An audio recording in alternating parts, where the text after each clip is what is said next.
You know, some days feel like they're smeared with gray from start to finish. Today, my 39th birthday, was exactly one of those. Waking up with the dull ache that's my faithful companion, I didn't feel much like celebrating. My name's Eliza, and I've been battling this damned illness since I was a kid. My condition's a tricky beast, keeping me tethered to a slew of doctors and this fancy private clinic I've been visiting since forever. Good thing I've made something of myself despite the odds, a thriving business that's all mine. But let's be honest, money's great, but it's no company on cold evenings. So there I was, back at the clinic for what felt like the millionth time, just to get myself checked and patched up, hoping to keep the beast at bay. And that's where I bumped into Jacob again. He's this nurse, you see, 5 years younger and looks like he stepped out of some glossy magazine, charming enough to make any woman look twice, sick or not. "Happy birthday, Eliza," Jacob greeted me with that grin that somehow knew more than it should. He was leaning casually against the nurse's station, looking like he didn't have a care in the world. "Thanks," I muttered, not really in the mood for chit-chat. I was more focused on getting through the day without any new bad news. Jacob seemed to pick up on my mood. He strolled over, all confidence and warm eyes. "Hey, don't look so glum. It's your birthday, isn't it? We should celebrate," he suggested, his voice smooth as silk. "Celebrate? With more poking and prodding?" I said, half joking but mostly serious. "Thanks, but I'd rather just get this over with." Jacob laughed, the sound easy and genuine. "Come on, Eliza. It's not every day you turn 39. Let me at least snag you a decent coffee from that cafe you like, my treat." Maybe it was the birthday blues or just the tiredness seeping into my bones, but I found myself nodding. "All right, Jacob. Coffee sounds good," I admitted, allowing a small smile to escape. We walked to the clinic's little cafe area, and as Jacob went off to order, I found a quiet corner to settle into. The thing about Jacob was that he always seemed genuinely cheerful, a stark contrast to the sterile whites and blues of the clinic. He'd been hitting on me since the first time I was admitted for an extended stay, always respectful but persistent as hell. Returning with 2 cups, Jacob handed one to me, his eyes never straying. "Eliza, you're one of the toughest people I know. This illness, it's part of you, but it ain't all of you. You've built a life, a business. That's not nothing." His words, blunt and simple, struck a chord. Maybe it was his straightforwardness, or maybe I was just vulnerable, but it felt good to be seen beyond the patient file. I chuckled, shaking my head slightly. "You always this optimistic?" "With you, always. You make it easy to believe in better days," he replied, his voice low and intimate. I don't know why I let my guard down. Maybe it was the birthday magic or Jacob's relentless charm, but as we sat there, talking and laughing over mediocre hospital cafe coffee, I felt lighter than I had in years. Discharged from the clinic and back in the swing of my daily routine, I thought the surprises were over. Then Jacob called. "Hey, Eliza, it's Jacob. How about dinner tonight? Just as friends, if you like." I hesitated, still riding the high of our last conversation. Sure, why not? I found myself saying, a little thrill of excitement making my stomach flutter. Jacob picked me up that evening, and he looked every bit the dashing nurse outside his scrubs, jeans, a crisp shirt, and that same disarming smile. As he drove us to a cozy little Italian place he knew, the air between us was charged, filled with the promise of something new. Over dinner, Jacob didn't waste any time. Between bites of spaghetti, he leaned in, his eyes serious. "Eliza, I've been thinking, why not give this a shot? You and me." I nearly choked on my pasta. "Jacob, you know my situation, my health. It's complicated. I can't have a normal relationship." Jacob reached across the table, his hand covering mine. "I don't care about that," he said firmly. "I love you for who you are, not for what you can or can't do. Plus, you deserve to be happy. Everyone does." His words were a balm, soothing the fears that always lurked in the back of my mind. How could I not be moved? "Okay, let's give it a try," I agreed, feeling a mixture of joy and terror. Dating Jacob was like a breath of fresh air. He made everything fun, even a simple walk in the park felt like an adventure. He had this knack for making me laugh, and for the first time in a long while, I forgot about my illness. I was just Eliza, not Eliza with a chronic condition. 6 months flew by in a blur of happiness, and then, out of the blue, Jacob proposed. We were at home, a simple night in, when he got down on one knee with a small, elegant ring. "Marry me, Eliza. Let's make this official." Tears welled up in my eyes as I nodded vigorously. "Yes, Jacob. Yes." But practicality kicked in soon after, and I knew we had to sort out some legal stuff first. "Jacob, I want a prenup. It's important to me," I told him one evening, my voice steady despite the fluttering in my chest. Jacob didn't blink an eye. "Whatever you need to feel secure, I'm on board." Jacob signed the document without another word, his signature swift and sure. Our wedding was modest, held at the city hall with just a handful of friends as witnesses. Afterward, we moved into my plush apartment in the city center. For the first time in my life, I felt truly at ease, truly loved. And in those moments, my illness and its shadows seemed very far away indeed. Life as a newlywed started off better than I could have imagined. Jacob and I were settling into our daily routines, and I felt like I was living in a dream. That was until a few months after the wedding when Jacob dropped a bombshell after a particularly quiet dinner. "Eliza, I've been thinking a lot about this, and I've decided to quit my job," Jacob said abruptly, his tone serious as he avoided my gaze. I almost dropped my fork. "Quit your job? Why all of a sudden?" "You love nursing," I responded, trying to keep the surprise out of my voice. Jacob sighed, pushing his plate away. "I'm tired, Eliza. Tired of dealing with sickness every day. It's draining, you know." He looked up at me, his eyes searching for understanding. I reached across the table, squeezing his hand. "I get it, love. But what will you do?" He smiled then, a slow spread across his face. "I was thinking I could take care of the house, cook for us, make things nice here. Wouldn't that be something?" I paused, considering. It wasn't a typical arrangement, sure, but Jacob's cooking was divine, and he had a knack for making our place look like it belonged in a magazine. "If that's what you want, I'm all for it," I finally said, giving his idea my blessing. True to his word, Jacob transformed into the perfect homemaker. Each evening I came home to a spotless apartment, and the aroma of something delicious wafting through the air. Dinners were elaborate affairs, and Jacob always made sure to dress up the table like we were dining at a five-star restaurant. I felt pampered, cherished, like a goddess. "Darling, you've outdone yourself again," I exclaimed one night as I took a bite of the exquisite beef bourguignon he had prepared. Jacob, beaming with pride, filled my wine glass. "Only the best for my best girl," he replied, winking at me across the table. This bliss, however, gradually started to fade. A year into our marriage, I noticed a shift. Jacob began spending more and more time in his office, his excuses ready whenever I asked. "Just sorting some bills, or planning something special for us," he would say. I tried to shake the nagging feeling that something was off. The apartment was still immaculate, the dinners still delicious, but the man who used to sit and chat with me for hours was slowly retreating behind a closed door. One evening, unable to shake my sense of unease, I confronted him. "Jacob, we need to talk. You've been so distant lately. Is everything okay?" He looked up from his computer, surprised. "Everything's fine, Eliza. You're imagining things," he reassured me, his voice gentle yet dismissive.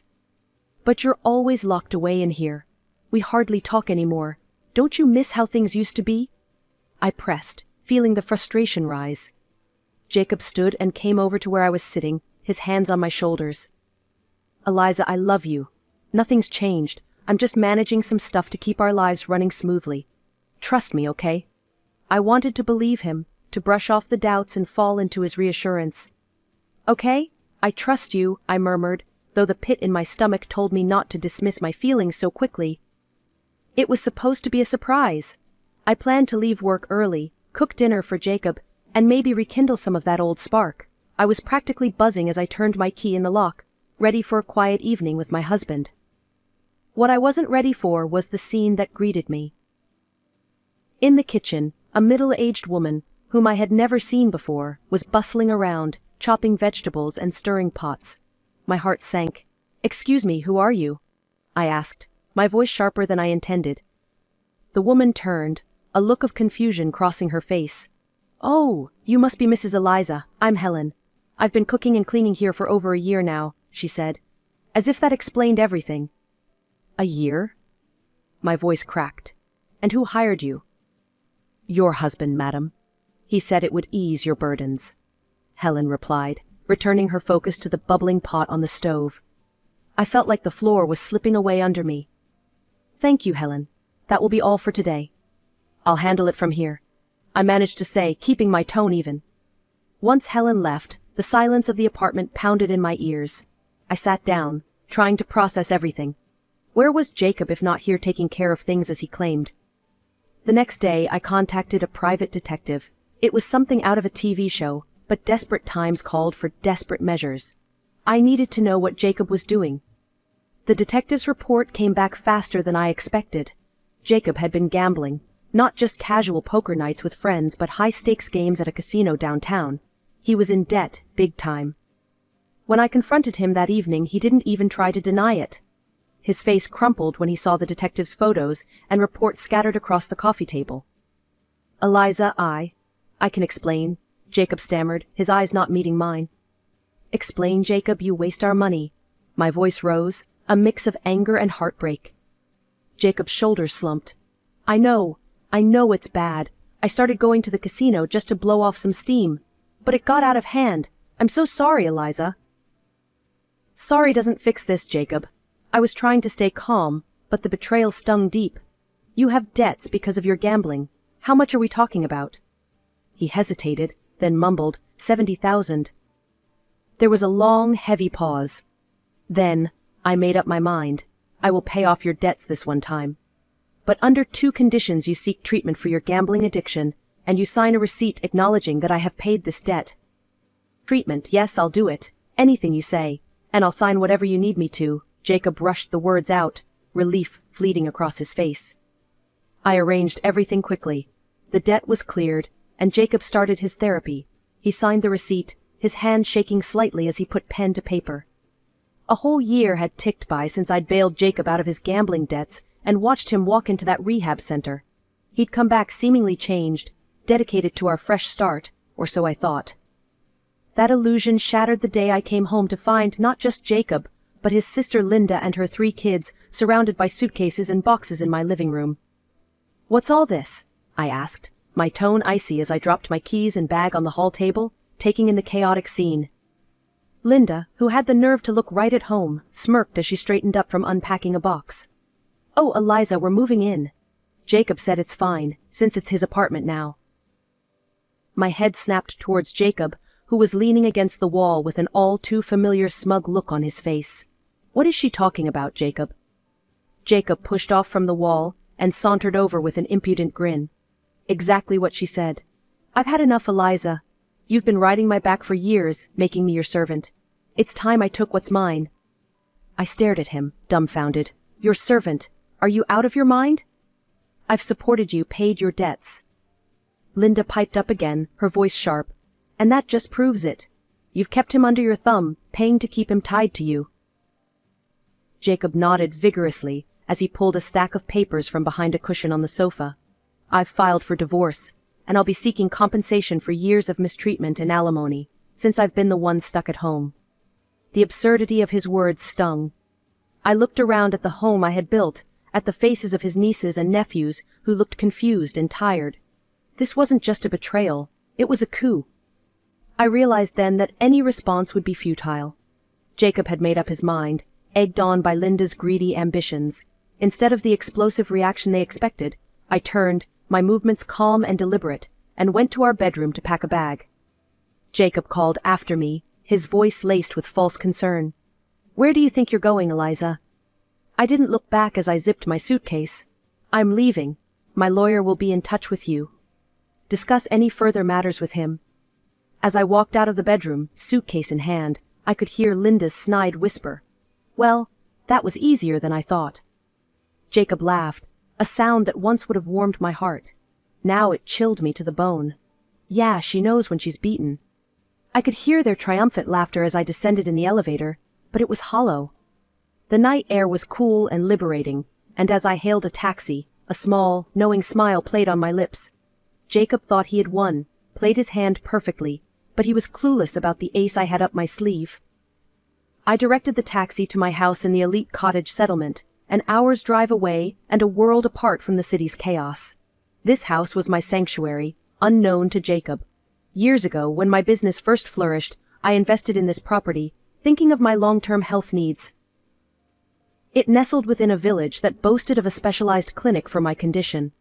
I had always planned to move here permanently someday, perhaps when I grew older, or if my health declined further, but with Jacob's betrayal, that day had come sooner than expected. As the taxi rolled through the secure gates, the familiar sight of lush gardens and manicured paths brought a sense of peace. The house stood majestic and inviting, a testament to the life I had built independently of any man. Unpacking didn't take long.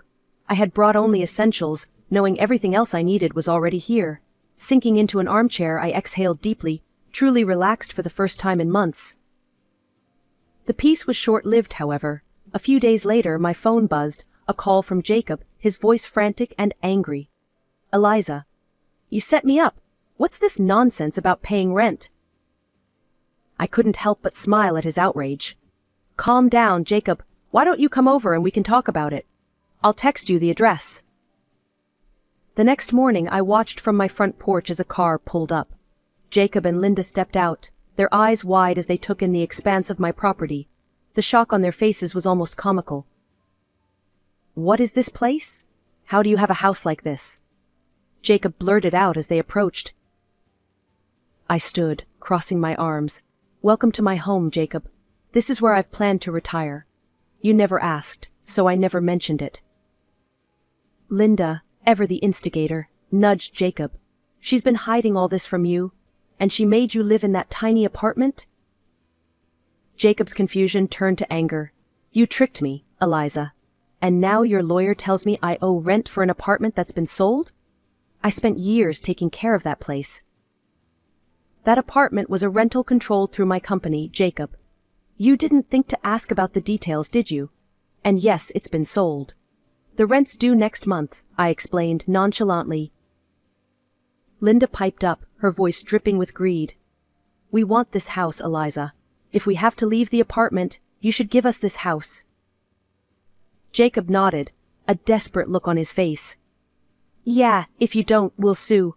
We'll take this to court."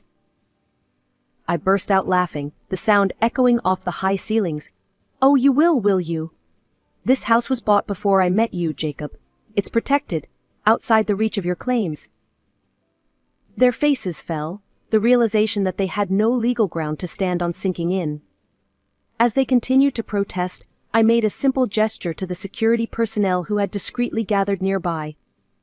Within moments, Jacob and Linda were escorted off the property, their shouts fading into the distance. The courtroom was cold and sterile, a stark contrast to the heated emotions running high within its walls. Jacob had filed a lawsuit claiming that I had exploited him, reducing him to little more than a slave in our home. The audacity of it made my blood boil, but I maintained my composure, trusting in the stack of evidence my lawyer had organized. Jacob took the stand, his voice shaky but determined. Every day was the same. I cleaned, I cooked, I did everything around that apartment while Eliza just took it all for granted. She treated me like I was less than nothing, he declared, throwing a resentful glance my way. Linda was next, her testimony dripping with exaggeration. My brother was completely under her thumb. She was cruel, always belittling him. I saw it myself. She's a tyrant. My lawyer, calm and precise, called our first witness, Helen, the real person who had been managing our household chores while Jacob purportedly played the downtrodden husband. "Can you tell the court your relationship to the defendant?" my lawyer asked. "I was hired by Mr. Jacob to clean their apartment and cook. He paid me from a separate account, which he funded," Helen explained, her voice clear and unwavering. "And how often did Mrs. Eliza interact with you in these matters?" "Never. She didn't even know I existed until the day she found me in their apartment," Helen replied, casting a sympathetic glance my way. The courtroom buzzed, the judge noting the reactions. Jacob's face had gone white, his sister's mouth agape. My lawyer then presented the prenuptial agreement, the document displayed for all to see. This agreement, signed by both parties, clearly states that in the event of a divorce, Mr. Jacob is entitled to nothing. No alimony, no compensation. Would you confirm, Mr. Jacob, that this is your signature? Jacob, now visibly sweating, nodded weakly. "Yes, but I didn't." "You didn't read it?" My lawyer cut in sharply. Yet you signed it, correct? Yes, Jacob admitted, his voice barely a whisper. The judge made a note, his expression unreadable. As the final blow, I had instructed my lawyer to bring up the payment I made to clear Jacob's gambling debts. The signed receipt was shown, proving his financial irresponsibility and my attempts to save our financial stability. When the judge finally spoke, his voice was firm. After reviewing the evidence and testimonies, it is clear that Mr. Jacob's claims are unfounded. The court denies the claim for compensation and alimony. Furthermore, the prenuptial agreement stands as legally binding. The divorce is granted.